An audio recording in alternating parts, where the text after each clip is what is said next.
දිනක් දුප්පත් නමුත් නුවණක්කාර පිරිමි ළමයෙක් පාර අයිනේ වැටී සිටි මියගිය මීයෙකු දැක තමාට එයින් ප්‍රයෝජනයක් ගත හැක්කේ කෙසේදයි කල්පනා කළා.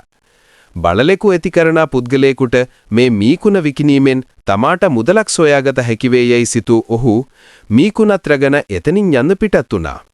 මේ අතරේදී තමාගේ බඩගිනි වූ බලලාට ආහාරයට දීම සඳහා මීකුණක් අවශ්‍යව සිටි කඩහිමියෙකුට ඔහු එම මීකුණ විකුණනු ලැබුවා. එයින් ලැබුණු මුදලින් වතුර කලයක් මිලටගත් ඔහු දඩි අව්වේ වෙහෙස වී සිටින කම්කරුවන්ට පානය කිරීම සඳහා එම ජලය ලබා දීමට තීරණය කළා. මෙම ළමයාගේ කරුණාවන්ත බව ගැන පැහැදිණු කම්කරුවෝ ඔහුට ඉතිරි වූ ආහාර සහ පළතුරු ලබා දුන්නා. එම පළතුරු ටිකත් රැගෙන පොළට ගිය ඔහුට එම පළතුරු ඉහළ මිලකට විකුණා ගැනීමට පුළුවන් වුණා. මේ විදිහට උපයාගත් මුදලින් තව තවත් පළතුරු මිලටගත් ඔහු කුඩා වෙළඳාමක් ආරම්භ කළා.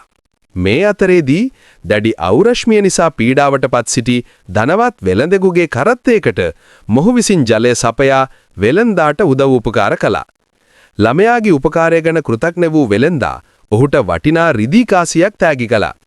එම රිදී කාසිය භාවිතා කර කුඩා කරත්තයක් මිලට ගන්නා ඔහු තම පළතුරු වෙළඳාම තවදුරටත් දියුණු කර ගනිමින් සැපවත් ජීවිතයක් ගත කළා. තම තියුණු නුවණත් දැඩි උත්සාහයත් හේතුවෙන් එදා මියගිය මීයෙකු විකුණු පිරිවි ළමයා සාර්ථක තරුණ වෙළඳෙකු බවට පත් වුණා.